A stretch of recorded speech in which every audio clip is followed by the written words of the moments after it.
If you've got high cholesterol, statins are a necessary evil, right? Not anymore. Watch this. For almost 15 years, I treated high cholesterol the same way every other doctor does. Cut the eggs, cut the red meat, exercise more, and when that didn't work, prescribe a statin. Then I met Anna. She was 47 years old, the exact same age her father was when he had his heart attack. When I pulled up her labs, her cholesterol was over 300. And before I could even open my mouth, she said, "My dad did everything his doctor told him. He cut the eggs, took his statin every single day, walked 30 minutes every morning. He did it all for 6 years, and then he dropped dead of a heart attack at 47. She looked at me and said, "So what are you going to tell me that's any different?" And I didn't have an answer. I remember looking at her and thinking, I'm not letting her become another patient I see for the next 10 years, doing everything right and getting nowhere, because she'd already watched it fail. That was the moment I stopped repeating the diet, exercise, and statin playbook and dug deeper into statins, the drugs we prescribe for cholesterol. What I discovered changed everything about how I treat cholesterol now. Statins don't work in the heart or your arteries like we think. They work on a liver enzyme. And that realization hit me like a brick. Because if high cholesterol was really just a food problem, why would the drug target the liver? Then I saw something I didn't learn in medical school. Your liver produces about 80% of the cholesterol in your blood.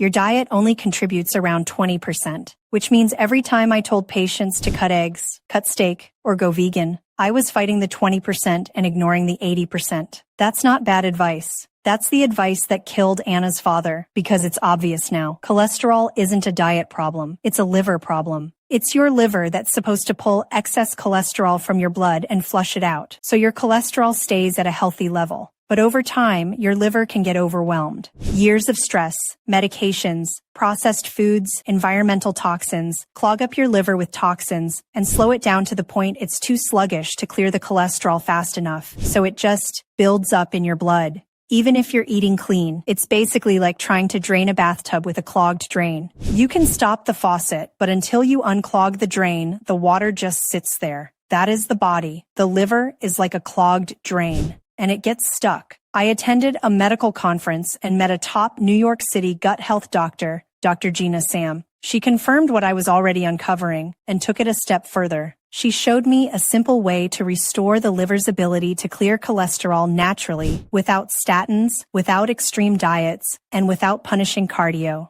Just one simple 7-second method you do every morning. It's called the 7-second liver reset, and it works by restoring the body's natural ability to clear cholesterol and toxins from your blood. Anna's been doing it for 3 months now, and her cholesterol levels are normal, energy is back, and for the first time since losing her dad, she feels like she's not just waiting for the other shoe to drop. Dr. Sam breaks down exactly how easy and how simple it is to do. So I put the link to her short presentation below. If you've been doing everything right and your numbers are still climbing, you need to see this video till the end. It's free. You don't have to enter any information or anything. And honestly, I only wish I'd found it years earlier for my patients. So click below to watch Dr. Sam's short presentation and see her 7-second liver reset now.